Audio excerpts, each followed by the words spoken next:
자소서 잘 쓰기 1강 자소서를 잘 쓰는 핵심 비법. 자소서를 잘 쓰는 비결은 무엇일까요? 자기소개서, 자신의 이름, 성격, 경력 등을 타인에게 알리기 위해 작성하는 문서를 말합니다. 줄여서 흔히 자소서라고 부르죠. 취업을 준비하면서 누구나 자소서를 써야 하는데 대부분 어렵고 힘들어합니다.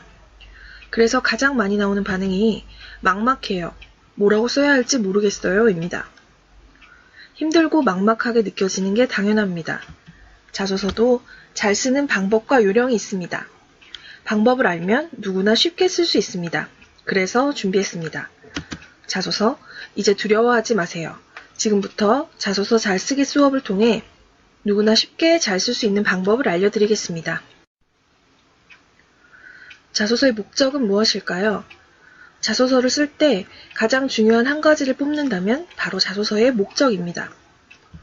자소서는 누구를 위해서 왜 쓰는 걸까요? 자소서는 근거를 제시해서 채용 담당자들에게 나라는 지원자를 판매하는 광고글을 말합니다. 그래서 자소서는 광고문처럼 간결하고 효과적으로 장점을 제시해야 하고 논설문처럼 자신이 주장한 장점을 뒷받침할 근거를 제시하는 형식으로 써야 합니다. 이것이 자소서의 핵심 포인트이고 이 핵심만 충실하게 지켜도 절반은 성공입니다. 어렵게 생각하지 마세요. 나라는 지원자를 광고하는 광고글이니까 짧고 간결하면서도 장점을 잘 드러내야 합니다. 과대 광고나 허위 광고가 되지 않으려면 근거를 제시해야겠죠. 가능하다면 뻔하지 않은 장점이 좋고 수많은 지원자 중에서 채용자가 나를 선택할 만큼 업무에 적합하고 개성 있는 나의 능력이 있다면 더욱 좋습니다. 자소서 첨삭을 하다 보면 많이 받는 질문들이 있습니다. 별다른 개성도 없고 장점도 없는데 어떡하죠? 자소서에 쓸만한 내용이 없는데 거짓말로 써도 되나요? 장점이 10개나 되는데 다 쓰려니 글자 수를 넘어버려요. 어떤 걸 빼야 하나요? 자소서를 쓰면서 생길 수 있는 수많은 의문들도 위의 핵심 포인트를 떠올리면 대부분 해결됩니다. 거듭 강조하지만 자소서는 근거를 제시해서 채용 담당자들에게 나라는 지원자를 뽑도록 권하는 광고글입니다. 개성도 장점도 없지만 사세요. 라는 광고글이 효과가 있을까요? 장점이 없으면 찾아야 하고 만들어서라도 어필해야 합니다. 자소서에 쓸만한 내용이 없는데 거짓말로 써도 될까요? 허위 광고가 되지 않는 선에서 납득할 만한 거짓말로 써야 합니다. 쓸 내용이 너무 많아서 글자 수를 초과하는데 어떻게 해야 하나 고민인가요?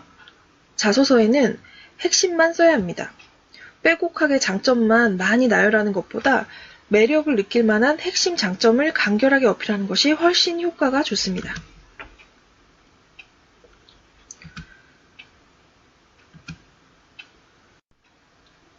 자소서를 못 쓰면 불합격하나요? 단순히 자소서를 못 썼다고 떨어지는 일은 없습니다. 그렇기 때문에 아무리 노력해도 자소서가 어렵기만 하고 시간이 촉박해서 제대로 쓸 시간이 없다면 그냥 무난하게만 써도 충분합니다. 자소서 쓰기가 막막하다고 응시를 포기하면 절대 안 됩니다. 제시된 자소서 양식에 어설프게 칸만 채우는 수준이라도 꼭 써야 합니다. 그렇지만 여유가 된다면 자소서에 시간과 노력을 꼭 투자하라고 말하고 싶습니다. 제대로 잘 쓴 자소서는 성공적인 면접을 위한 기초 공사이기 때문입니다. 자소서를 쓰면서 해당 병원에서 요구하는 인재상에 맞춰 자신의 장점을 자연스레 정리할 수 있고 면접 때 막힘없이 말할 수 있는 기본기를 갖출 수 있습니다. 또 면접 때 채용 담당자가 입사 지원서 다음으로 보는 것이 자소서라는 점도 잊지 마시기 바랍니다. 자소서 쓰기의 기본, 분량은 어떻게 해야 하나요? 병원마다 자소서에 써야 하는 항목과 글자 수는 각각 다릅니다. 600자처럼 글자 수가 직접 제시되기도 하고 900바이트처럼 바이트 단위로 제시되기도 합니다. 바이트의 경우는 한글 한 글자는 2바이트, 공백 한 칸은 1바이트로 계산하면 됩니다. 주어진 글자 수의 80에서 90% 정도를 채우는 것이 무난합니다.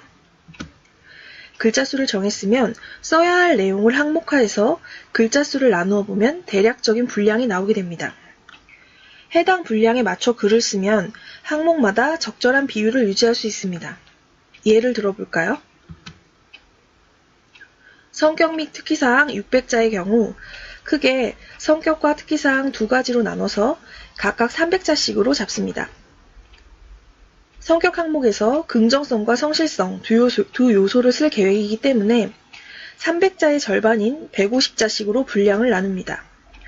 같은 방식으로 특기사항의 두 가지 요소인 과대표 활동과 해외 봉사활동도 150자로 분량을 나누었습니다.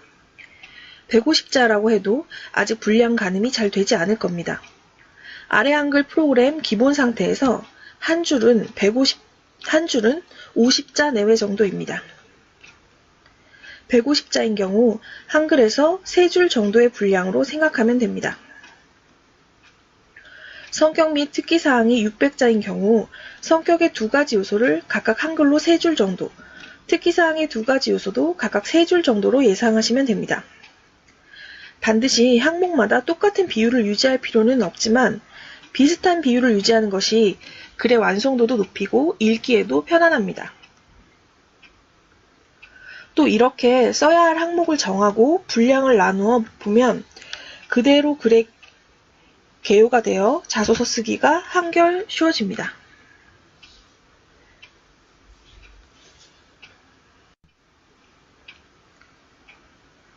글자 수 계산을 쉽게 하려면 어떻게 해야 할까요?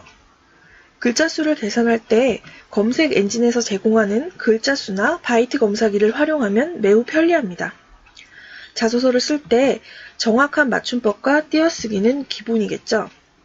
특히 초록창 검색으로 나오는 맞춤법 및 띄어쓰기 검사기를 활용하면 맞춤법 검수까지 되기 때문에 적극 추천합니다.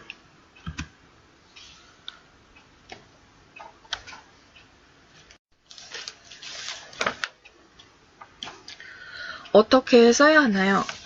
가장 중요한 포인트 2가지, 근거를 제시하는 광고글 잊지 않으셨죠? 이 핵심 포인트를 떠올리면서 답해 보겠습니다. 어떻게 써야 할까요? 첫째, 나라는 사람의 장점만을 씁니다. 자소서 항목 중에 자신의 단점이나 부족한 점을 쓰라는 항목들이 있지만 실제 단점은 적지 않는 것이 좋습니다. 왜냐하면 우리는 나라는 사람을 채용해달라는 광고글을 쓰고 있기 때문입니다.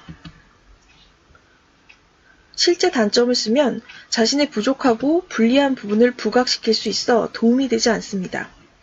대신에 장점 중에서 다소 약한 부분, 보완이 필요한 부분을 단점으로 씁니다. 여기서 중요한 한 가지, 단점이 단점으로 끝나서는 안 됩니다.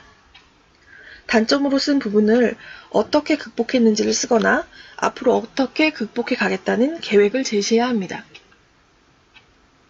둘째, 근거를 제시할 수 있어야 합니다. 증명 가능한 객관적인 근거를 제시할 수 있다면 가장 좋습니다. 봉사정신을 어필하고 싶다면 남들보다 특별하거나 많은 봉사활동 경험이나 시간을 근거로 증명할 수 있으면 가장 좋습니다. 영어 능력을 어필하고 싶다면 토익과 같은 객관적인 영어 능력 평가 점수를 제시할 수 있다면 가장 좋겠죠. 하지만 누구나 영어 점수가 높을 수는 없고 봉사 시간이 월등히 많은 것도 아닙니다. 대부분 객관적인 근거를 제시할 만한 장점이 없는 경우가 많습니다.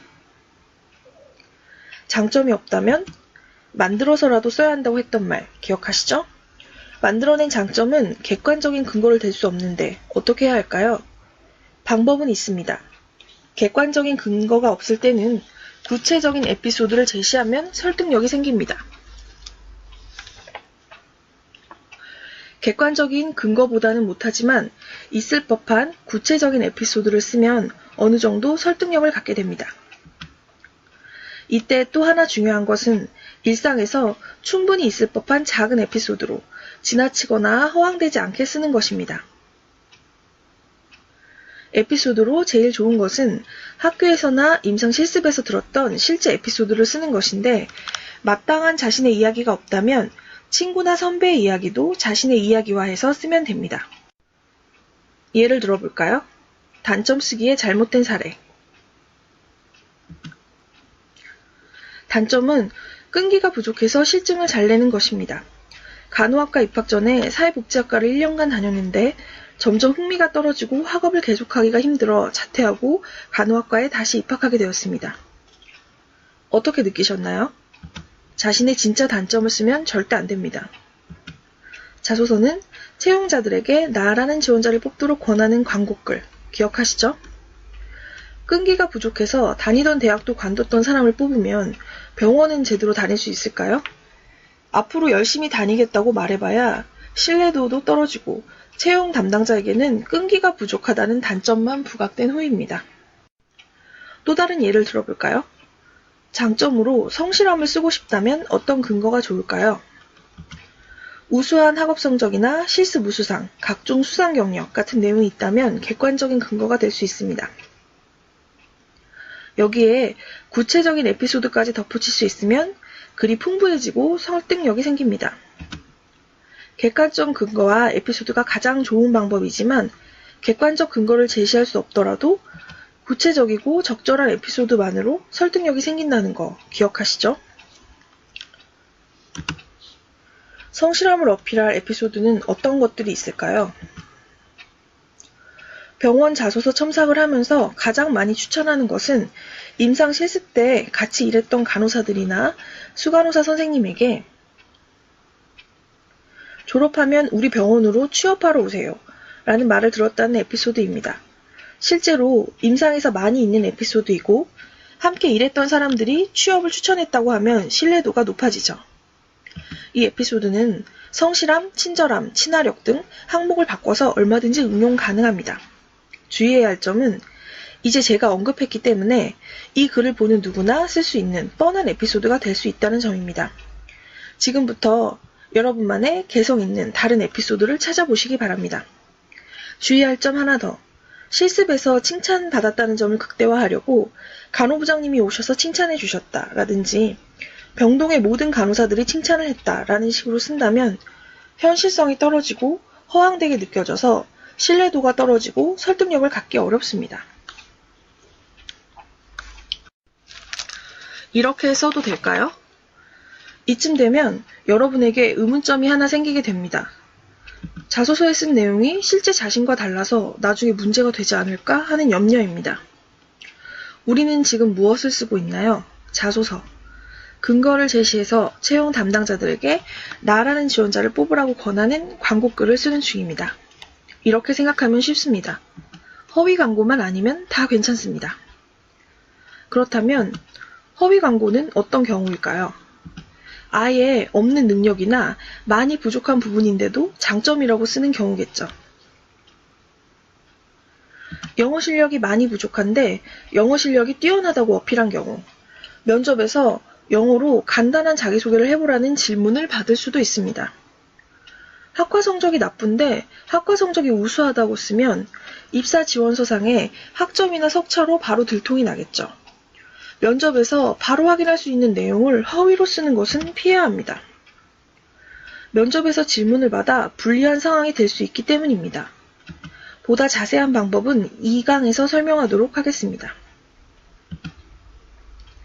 그러나 자신에 대한 과대 광고는 얼마든지 괜찮습니다. 걱정할 필요가 전혀 없습니다.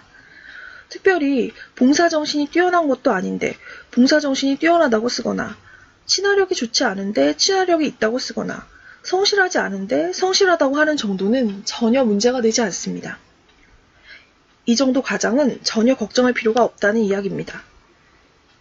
임상에서 간호사로 일하다 보면 지금 쓰는 장점 그대로의 자신으로 성장하게 됩니다. 누구나 봉사정신이 투철해지고 없던 친화력도 샘솟고 엄청나게 성실해집니다. 그래야 간호사로 버틸 수 있으니까요.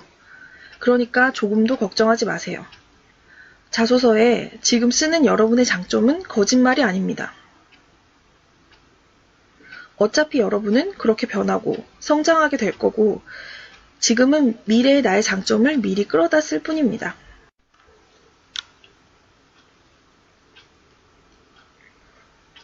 간결하고 효율적으로 써야 합니다.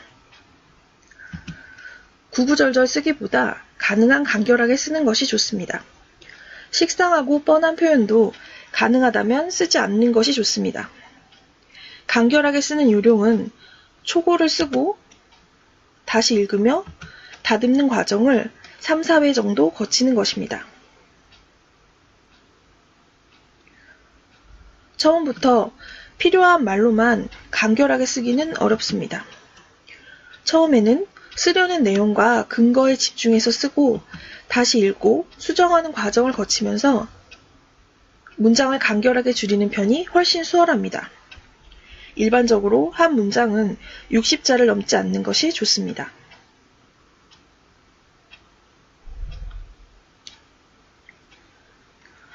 자소서를 간결하게 다듬는 방법을 알아보겠습니다. 첫째, 자소서는 자신의 이야기이므로 저는 이라는 표현을 굳이 쓸 필요가 없습니다. 예를 들어 저의 장점은 대신에 장점은, 제가 실습을 나갔을 때 대신에 실습을 나갔을 때로 줄였습니다. 둘째, 중복되는 단어나 표현을 찾아서 제거합니다.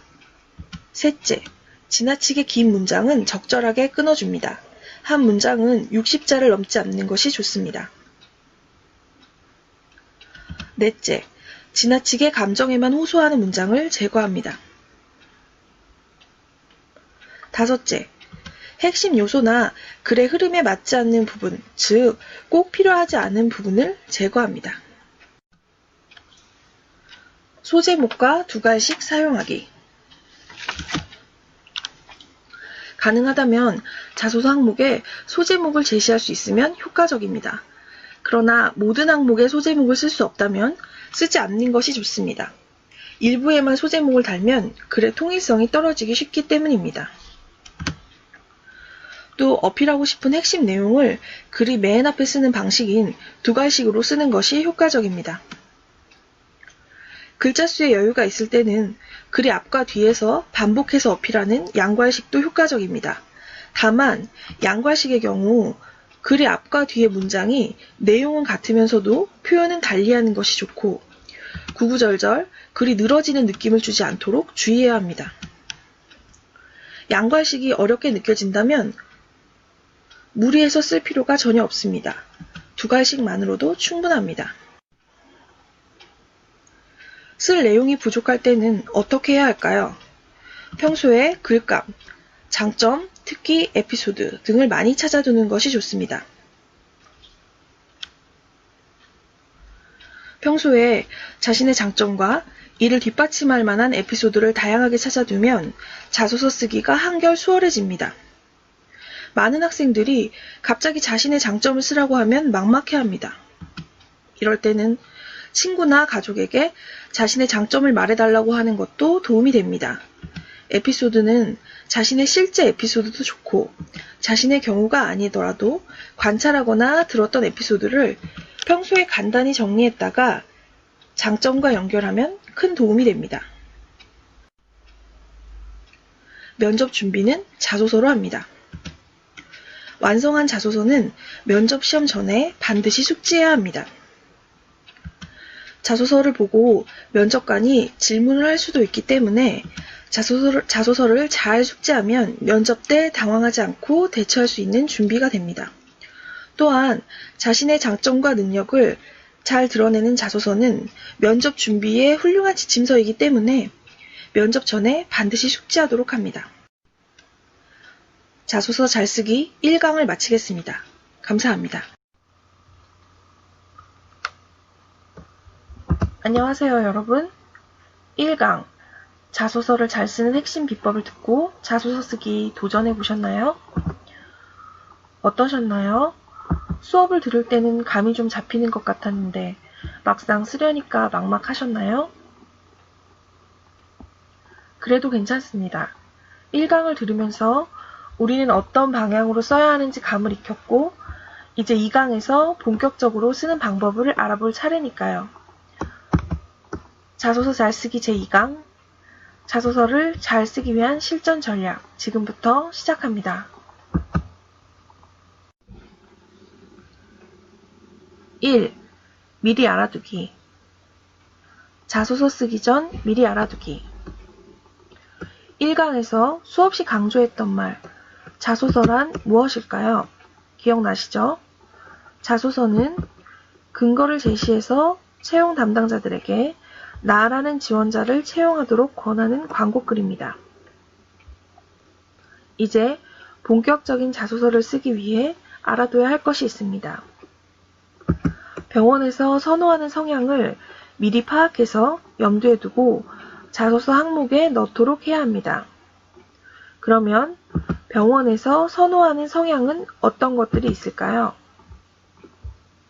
병원에서 선호하는 성향은 다음과 같은 것들이 있습니다. 성실함, 친절함, 배려심, 긍정적 사고, 외국어 능력, 친화력, 대인관계 능력, 인내심, 지구력, 튼튼한 체력, 건강함, 적응력, 스트레스 관리 능력, 꼼꼼함, 민첩함, 명석함, 열정, 리더십 등이 있습니다.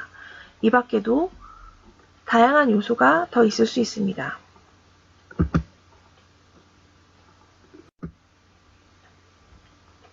1-1. 미리 정해두기. 자소서를 쓰기 전에 병원에서 선호하는 성향 중에 자신과 연결 지을 수 있는 것들을 미리 정합니다. 연결 지을 수 있다는 것은 당연히 객관적 근거나 구체적인 에피소드를 제시할 수 있다는 것을 말합니다.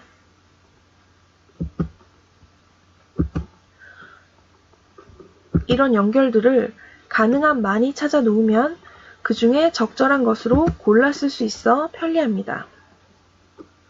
성장 배경, 지원 동기, 장점과 단점 등 자소서 항목에 적절한 요소를 연결합니다. 이렇게 미리 찾아서 연결지어 두는 이유는 자소서를 쓸 때 수월하게 하기 위해서이기도 하지만 가장 중요한 이유가 있습니다. 자소서 항목에서 드러내고 싶은 성향이나 에피소드가 중복되거나 비슷해지는 것을 방지하기 위해서입니다.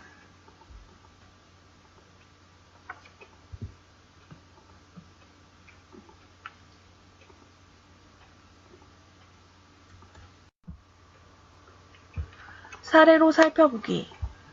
예를 들어보겠습니다.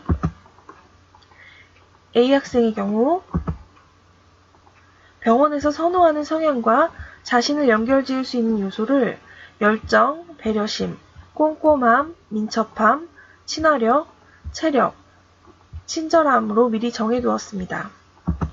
그리고 자소서 항목에서 성장 과정에서는 친화력을, 지원 동기에서는 열정과 배려심을 연결하기로 계획합니다. 또 장점에서는 꼼꼼함과 민첩함, 단점에서는 꾸준한 운동으로 부족했던 체력을 튼튼하게 만든 일을 어필하기로 합니다. 처음에는 조금 복잡하고 어렵게 느껴질 수도 있지만 특강을 보면서 단계별로 따라하면 누구나 쉽게 할 수 있습니다.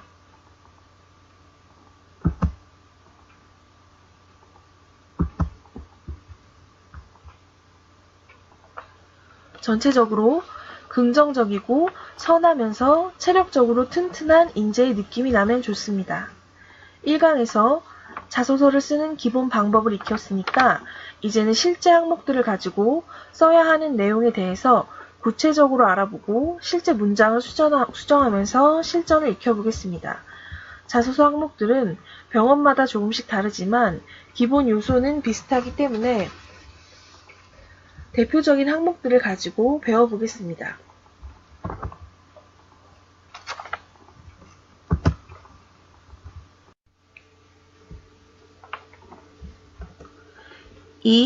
실전 자소서 쓰기 2-1 성장 과정. 단점에 진짜 단점을 쓰지 않는다. 1강에서 배웠던 거 기억하시죠? 성장 과정도 진짜 성장 과정을 쓰지 않습니다. 가장 많이 하는 실수가 성장 과정의 대부분을 부모님에 대한 내용을 쓰거나 어디서 태어나 어떻게 자랐다는 자신의 성장 과정을 그대로 나열하는 것입니다.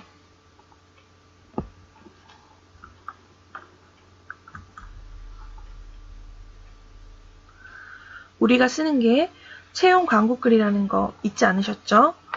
전자제품을 사면 보통 10페이지 정도 되는 사용 설명서를 줍니다. 이 사용 설명서를 처음부터 끝까지 읽어보신 경험 있나요? 성장 과정도 마찬가지입니다. 성장 과정을 쓰라고 했지만 진짜 성장 과정을 모두 나열하면 지겨워서 읽기 싫고 중요한 내용이 무엇인지도 파악이 잘 안 됩니다. 그럼 성장 과정에는 무엇을 써야 할까요? 우리의 성장 과정을 모두 나열하는 것이 아니라 성장 과정 속에서 가장 돋보일 만한 내용을 써야 합니다. 채용 담당자들에게 어필하고 싶은 나의 매력이 잘 드러나는 일화를 쓰면 됩니다. 좀 더 쉽게 설명해 볼까요? 지금까지의 자신의 성장 과정을 한 편의 영화라고 생각해 봅니다. 그 영화 속에서 나의 장점이 가장 잘 드러나는 에피소드나 순간을 선택해 쓰면 됩니다. 앞에서 자소서 항목에서 드러내고 싶은 장점들을 미리 찾아뒀기 때문에 성장 과정에서 쓰기 적절한 에피소드와 장점을 연결해서 함께 써주면 됩니다.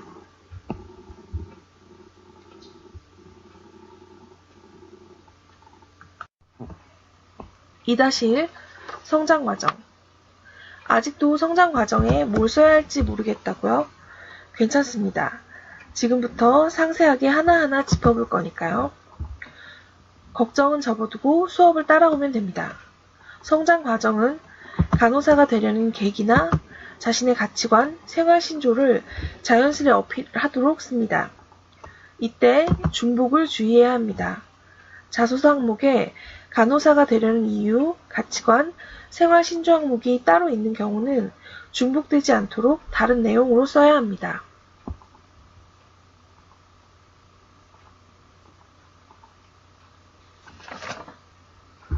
지금까지의 설명한 내용을 가지고 자소서 쓰기의 핵심 요소를 정리해 보겠습니다. 핵심 요소는 첫째, 성장 과정을 통해 병원이라는 조직사회에 잘 순응할 수 있는 사람이라는 점을 부각시켜야 합니다. 둘째, 성장 과정 속에 녹여낼 수 있는 자신의 장점이나 생활 신조와 같은 요소를 어필해야 합니다. 셋째, 성장 과정을 연대기처럼 구구절절하게 쓰는 것은 피하고 자신의 장점을 부각시킬 수 있는 주요 경험을 씁니다. 1강에서 설명한 것처럼 자소서 항목은 핵심 문장을 맨 앞에 제시하는 두괄식으로 쓰는 것이 좋습니다. 하지만 성장 과정이라는 항목의 특성상 두괄식 쓰기가 어렵게 느껴질 수 있습니다. 그럴 때는 무리하게 두괄식으로 쓰려다 글이 어색해지는 것보다 핵심 문장을 맨 하단에 쓰는 미괄식으로 써도 무방합니다.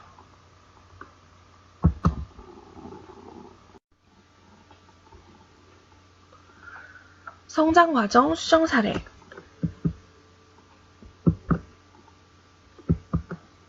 수정 전 성장 과정.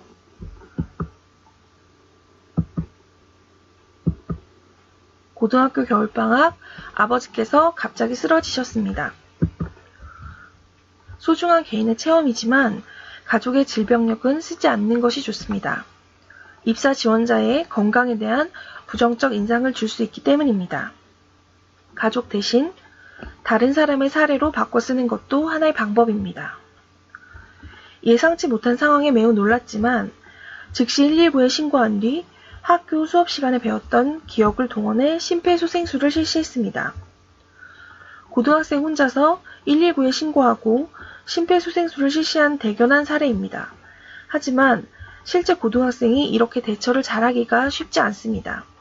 실제로는 대처를 아주 잘한 사례지만 자소서를 쓸 때는 진실성을 의심받을 가능성이 있기 때문에 수위를 약간 조절하는 것이 좋습니다. 누구나 믿을 법하게 실제로 있을 법한 정도의 수준을 유지하는 것이 좋습니다. 수정 사례를 보시면 좀 더 명확하게 와닿으실 겁니다. 이를 계기로 대상자와 보호자의 간절함을 누구보다 잘 알게 되었습니다. 또한 간호사라는 꿈이 생긴 뒤 이 부분은 문맥의 연결이 자연스럽지 않습니다. 이를 계기로 대상자와 보호자의 간절함을 누구보다 잘 알게 되었고 간호사가 되겠다는 꿈이 생겼습니다. 라는 내용이 먼저 선행되어야 합니다.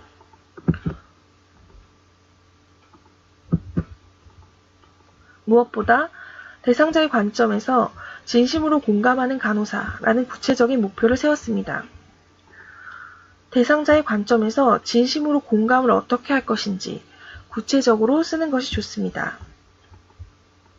이 다짐을 바탕으로 실습 시 역량을 발휘하도록 노력했습니다. 이 부분도 모호한 표현입니다. 어떠한 역량을 발휘하고 싶었는지, 그래서 어떠한 노력을 했는지 써줘야 합니다. 모호한 표현은 맥락상 불필요하다면 삭제해도 좋습니다. 나머지 내용은 화면을 보시면서 수정된 내용과 함께 비교해 보겠습니다.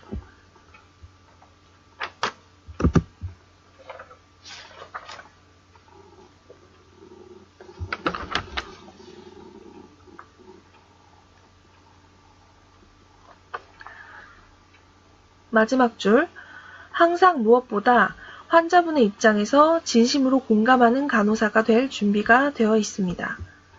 진심으로 공감하는 간호사라는 표현이 특별히 잘못된 것은 아닙니다. 다만 좀 더 구체화해서 쓰면 더 공감 가고 신뢰를 주는 글이 될 수 있습니다. 지금부터 수정한 내용을 보면서 비교해 보겠습니다.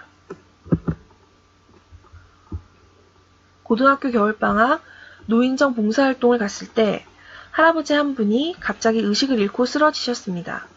놀라고 당황스러웠지만 수업 시간에 배웠던 심폐소생술 교육을 떠올려 119 신고와 직원을 불러오도록 요청하고 심폐소생술을 실시했습니다. 직원분이 바로 오셔서 심폐소생술을 이어갔고 다행히 할아버지도 금방 의식을 회복하셨습니다. 제가 도움을 드린 시간은 1, 2분에 불과했지만 누군가의 생명과 안전에 도움을 주는 것이 커다란 성취감과 행복을 준다는 것을 깨닫게 되었습니다. 이때의 경험을 바탕으로 사람들의 생명과 안전을 지키는 간호사가 되고 싶다는 목표를 갖게 되었습니다. 부인과 병동 실습 중 난소암 말기로 통증을 호소하는 환자에게 입술 오므리기 호흡에 대해 시범을 보이고 핫팩으로 이완요법을 해드리면서 곁을 지켰습니다. 다음날 환자분에게 옆에 있어줘서 너무 고마웠다는 인사를 받고 너무 행복했습니다. 앞으로 환자의 곁을 더 가까이 오래 지켜서 고맙다는 인사를 가장 많이 받는 행복한 간호사가 되고 싶습니다. 어떻게 바뀌셨는지 느끼셨나요? 앞에서 말한 것처럼 가족의 건강 문제를 다른 사람의 일로 바꾸었습니다. 심폐소생술을 한 내용은 살리면서도 고등학생인 지원자가 주도를 혼자 한 것이 아니라 잠시 도움을 드린 것 정도로 수위를 낮추었습니다. 이때의 경험에서 느낀 성취감과 행복이 바탕이 되어 간호사로 일하고 싶다는 계기가 되었다는 것을 보다 명확하게 썼고 문맥을 자연스럽게 수정했습니다. 모호했던 표현들은 구체적으로 수정했고 불필요한 부분을 제거했습니다. 마지막 문장은 조금 더 구체화시켰습니다. 지금 보여드린 수정 사례는 수정하실 때 참고하라는 하나의 예시입니다. 정답은 없고 개개인의 적합하게 맞추어서 쓰시면 됩니다. 자소서 초고를 쓰고 나서 특강을 다시 보면서 3, 4회 정도 수정을 하면 매끄러운 자소서를 쓸 수 있습니다. 2-2 지원 동기. 지원 동기는 해당 병원에 지원하는 이유를 쓰는 항목입니다. 사실상 답이 정해져 있는 항목이기 때문에 다른 항목보다 수월하게 쓸 수 있습니다. 지원 동기에서 어필해야 할 핵심 포인트는 해당 병원에 대한 지원자의 애정과 병원에 오래 근무할 사람이라는 점입니다. 지원 동기를 쓸 때 피해야 할 내용이 있습니다.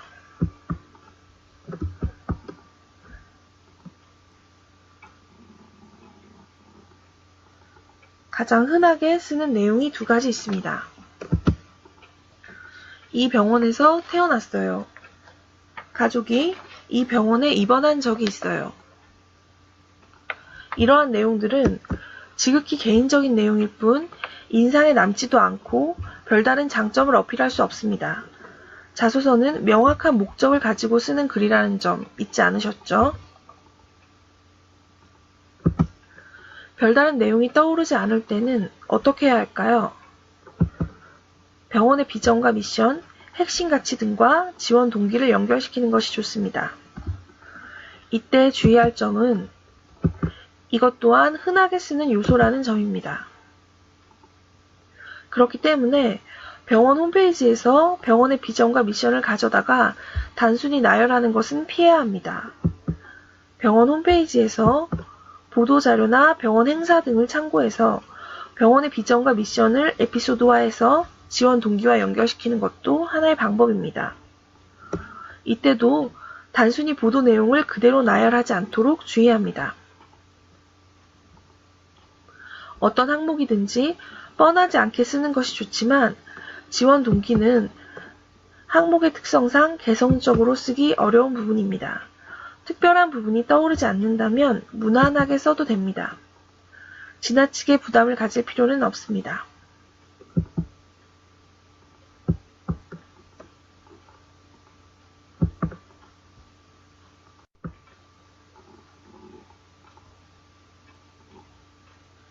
(2-3) 입사 후 포부. 입사 후 포부를 쓸 때 핵심 포인트는 첫째, 구체적으로 써야 한다는 것입니다. 가장 흔하게 쓰는 것이 성실하게 일하겠습니다. 좋은 간호사가 되겠습니다. 어떤 자격증을 따겠습니다. 하는 모호한 내용들입니다. 이런 표현은 흔해서 잘 와닿지 않고 모호해서 좋은 인상을 주기 어렵습니다. 이런 것들 대신에 3년, 10년과 같이 구체적으로 단기, 장기 목표를 제시합니다. 이때 실현 가능하고 구체적인 포부를 써야 합니다.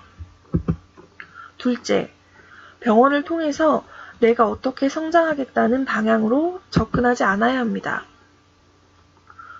병원에서 내가 무엇을 얻겠다는 식으로 쓰는 것보다는 병원에 어떤 식으로 기여할지가 드러나야 합니다.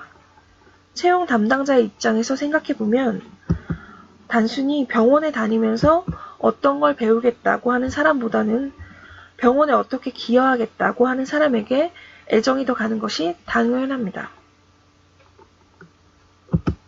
입사 후 포부도 다른 항목들과 마찬가지로 허황되지 않게 쓰는 것이 좋고 단순 나열하거나 지나치게 뻔한 표현은 피해야 합니다.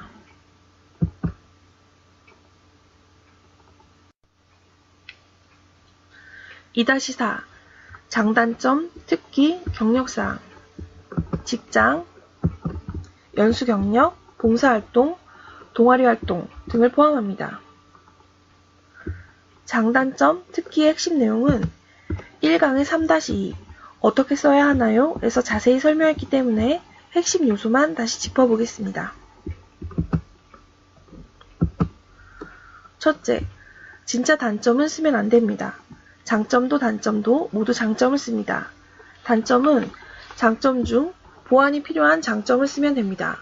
둘째, 단점과 함께 보완했다는 결과나 앞으로의 보완 계획을 함께 써야 합니다. 셋째, 장점이 없어도 찾아서 만들어서라도 씁니다. 넷째, 장점은 많이 나열하기보다 2가지 정도 핵심만 어필합니다.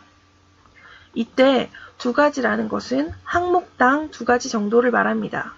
장점 항목에서 2가지 정도, 성장 동기, 성장 배경에서 하나나 2가지 정도 이런 식으로 항목당을 말하는 것이고 자소서 전체에서 장점을 2가지 정도만 쓰라는 것이 아니기 때문에 주의하시기 바랍니다. 객관적 근거와 구체적인 에피소드를 함께 써줘야 하는데 객관적 근거가 없다면 구체적인 에피소드를 통해 보완합니다. 에피소드는 구체적으로 있을 법하게 써야 하고 허황되게 쓰면 설득력이 떨어집니다. 장단점, 특기, 경력사항은 크게 보면 모두 장점으로 볼 수 있습니다. 해당 병원에서 간호사로 채용되기 위해 어필해야 하는 장점과 같으므로 이하부터 장점으로 통일해서 다루겠습니다.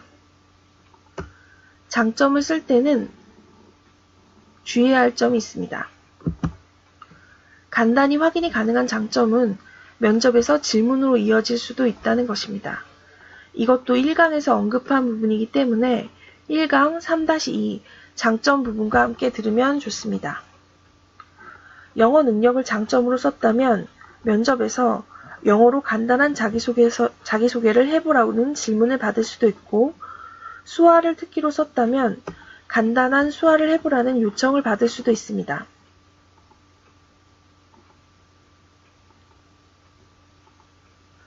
그렇기 때문에 면접에서 간단히 질문받을 수 있는 장점을 쓰는 것이 자신에게 불리한 경우라면 쓰지 말아야 합니다.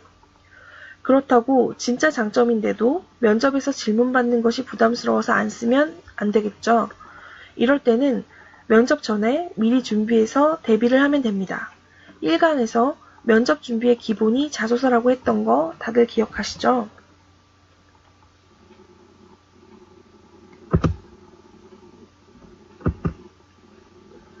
장점도 자소서의 다른 항목들과 마찬가지로 허황되지 않게 쓰는 것이 좋고, 단순 나열하거나 지나치게 뻔한 표현은 피해야 합니다.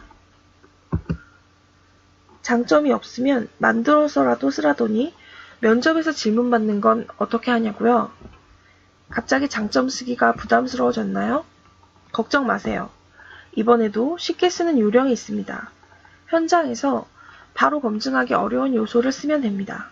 예를 들어 성실함을 썼다면 면접관이 봉사활동 경험이나 시기 같은 것들을 물어볼 수는 있지만, 영어처럼 면접 현장에서 직접 해보라는 질문을 받을 부담은 없습니다. 이렇게 장점 중에 면접 현장에서 바로 증명할 수 없는 요소들이 많이 있습니다.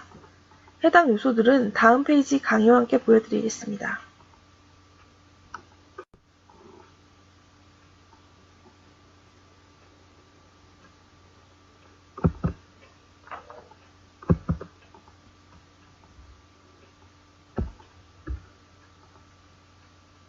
장점을 쓸 때 또 하나 주의할 점이 있습니다. 자신과 극단적으로 반대가 되는 장점은 쓰지 않는 것이 좋습니다. 짧은 시간이더라도 그 사람이 서 있는 자세나 표정, 몇 마디 대화만으로 내향적인지 외향적인지, 사교적인지 비사교적인지, 민첩한 성격인지 느긋한 성격인지 쉽게 파악되는 경우가 많습니다. 채용 담당자라면 더더욱 쉽게 파악 가능합니다. 굳이 자신과 정반대의 성향을 써서 사실은 그렇지 않다는 게 들통날 위험이 커집니다. 한마디로 무리수가 되기 때문에 정반대의 성향은 쓰지 않도록 합니다. 예를 들어 내향적으로 보이는 사람이 굳이 외향적이라고 장점을 어필하기보다는 성실함이나 꾸준함, 체력 등 다른 요소를 어필하는 것이 보다 설득력이 있습니다. 그렇기 때문에 장점을 정할 때 자신의 성향과 정반대의 요소는 피하는 것이 좋습니다.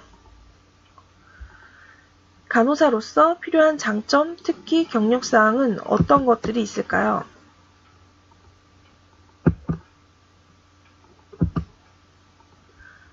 성실성, 지구력, 협동심, 친화력, 사교성, 친절함, 봉사심, 신속함, 정확성, 민첩함, 외국어 능력, 여기까지는 쉽게 떠올릴 수 있는 장점들입니다. 여기에 흔히 놓치기 쉬운 장점을 몇 가지 더 적어보겠습니다. 체력, 건강함, 스트레스 관리 능력, 적응력. 이 세 가지는 실제 임상에서 정말 중요한 요소인데도 자소서를 쓸 때 흔히 놓치기 쉬운 장점들입니다. 이 부분을 부각시키면 좋은 장점이 될 수 있습니다. 특히 취미나 특기에서 자연스레 부각시키기도 쉽기 때문에 유용한 장점입니다. 이 여러 가지 장점들 중에서 무엇을 써야 할까요? 장점을 선택할 때는 근거가 뚜렷하고 인상적인 에피소드를 제시할 수 있는 것들로 우선순위를 정해서 쓰면 됩니다.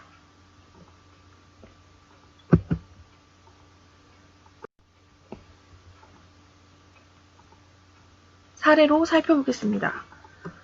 예를 들어 건강함, 체력을 어필할 때는 꾸준히 하는 운동을 취미나 특기로 어필하면 좋습니다. 등산, 마라톤, 수영, 요가 같은 운동을 취미나 특기로 쓰면서 건강함과 튼튼한 체력을 어필할 수 있습니다. 실제로 등산을 하지 않아도 괜찮습니다.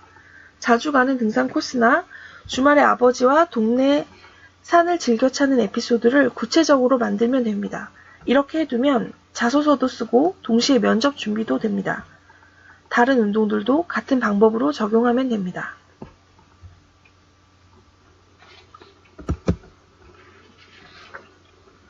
또 다른 예를 들어 단점과 등산을 연결시켜 보겠습니다. 1강에서 배웠던 내용 기억나시죠? 단점은 장점 중에 부족한 부분, 보완해야 할 부분을 쓴다고 배웠습니다. 그리고 단점이 단점으로만 끝나서는 안 되고 어떤 식으로 보완했는지를 써야 한다고 했던 것도 기억할 겁니다. 단점과 등산을 연결시키려면 어떻게 해야 할까요? 단점을 등산을 통해서 보완하고 극복했다는 식으로 쓰면 됩니다. 예를 들어 부족한 체력이 단점이었고 꾸준한 등산을 통해 극복한 결과 튼튼한 체력을 갖게 되었다 라는 방향으로 써주면 되는 겁니다. 방식만 잘 이해하면 다양한 장점과 에피소드에 적용이 가능합니다.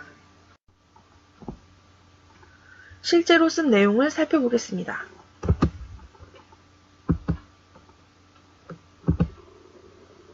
시험 기간에 며칠씩 밤을 새울 때 체력이 부족함을 느끼고 단점으로 부족한 체력을 쓰고 있습니다.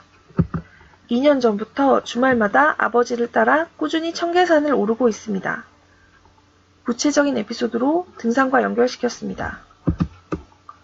처음에는 정상까지 가는 일이 힘에 부쳤지만 지금은 10km 정도 등산 코스는 가볍게 오를 정도로 체력이 향상되어 3, 4일씩 밤을 새도 크게 피로감을 느끼지 않습니다. 등산을 통한 극복까지 적었습니다. 단점인 부족한 체력을 등산을 통해 극복한 결과 체력이 향상되었음이 잘 드러나고 있죠. 단점으로 쓴 부족한 체력도 사실 며칠씩 밤을 새면 누구나 체력이 부족한 게 당연합니다. 큰 결함이라기보다 단점 같지 않은 단점에 적합하게 썼다고 할 수 있습니다.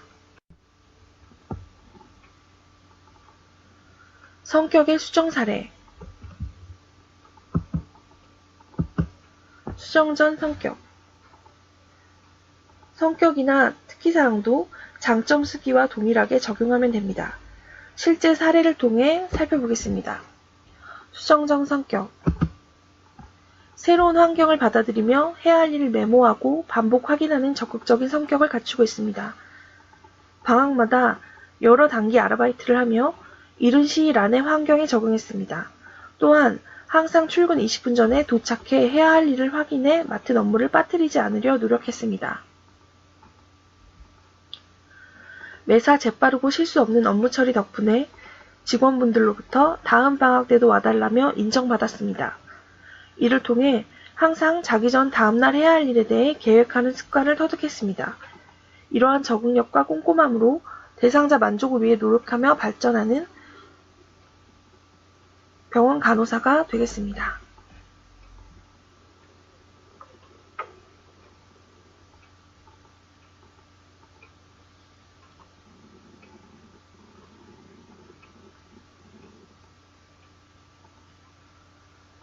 각각 다른 장점들 보이시나요? 밑줄 그어진 부분들인데요. 산발적으로 흩어져 있어서 글의 통일성이 떨어지고 장점도 모호하게 느껴집니다. 장점들이 통일되지 못했기 때문에 나열만 되면서 근거가 부족해져서 설득력이 전체적으로 떨어집니다. 2가지 정도 요소로 압축해서 어필하면서 근거를 제시하도록 수정해야 합니다. 수정 사례 보시겠습니다. 적응이 빠르고 꼼꼼한 간호사. 소제목을 사용하고 싶다면 이런 식으로 적용할 수 있습니다. 새로운 환경에 대한 적응력이 빠르고 꼼꼼한 성격을 갖고 있습니다. 방학마다 다양한 단기 아르바이트를 하면서 빠르게 업무를 파악하는 적응력을 갖게 되었습니다. 또한 다양한 환경에서 실수 없이 일하기 위해 주의사항을 정확하게 메모하고 반복해서 확인하는 꼼꼼한 성격도 갖게 되었습니다. 빠르게 적응하고 실수를 줄이기 위해 남들보다 30분 일찍 출근해서 주의사항을 적은 메모를 확인하고 그날 할 일을 미리 시뮬레이션 해보면서 많은 노력을 기울였습니다. 그런 노력이 인정을 받아 다음 방학 때도 다시 와달라는 요청을 자주 받았고 단기 알바로 시작한 일들을 3년간 고정으로 하였습니다. 이러한 빠른 적응력을 살려 병동 환경에 빠르게 적응하고 꼼꼼한 성격을 바탕으로 신뢰받는 병원 간호사가 되겠습니다.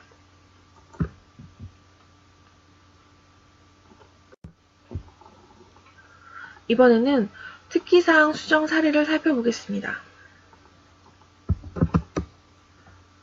수정 전 특기사항. 함께 누리는 행복.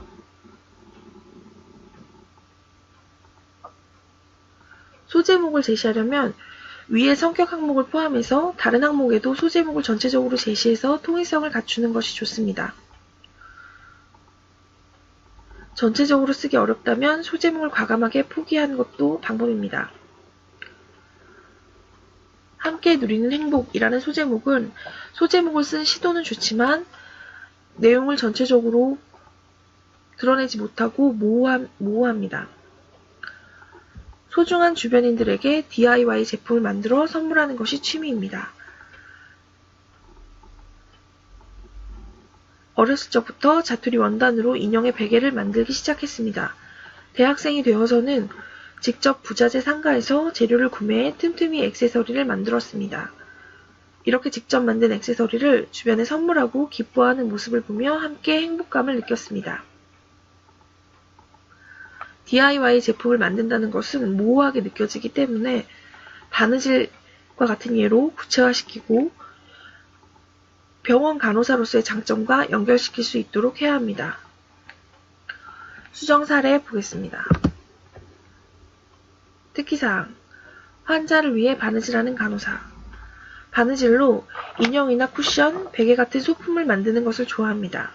손으로 꼼꼼하게 바느질을 하다 보면 스트레스도 풀리고 만든 소품을 누군가에게 선물해 줄 수 있는 좋은 취미라고 생각합니다. 몇 달 전부터 어머니가 자원봉사하는 요양원의 노인분들의 강직된 손을 위한 손가락 보호용 양말 쿠션을 만들어 드리고 있습니다. 강직과 습진 예방에 도움이 된다는 말에 즐겁게 작업하고 있습니다. 지금까지 보여드리는 것은 하나의 예에 불과합니다. 이런 식으로 여러분들이 초고를 쓰고 특강 내용과 주의사항을 떠올리면서 두세 번 다듬다 보면 부족한 부분도 채워지고 글이 훨씬 매끄러워집니다.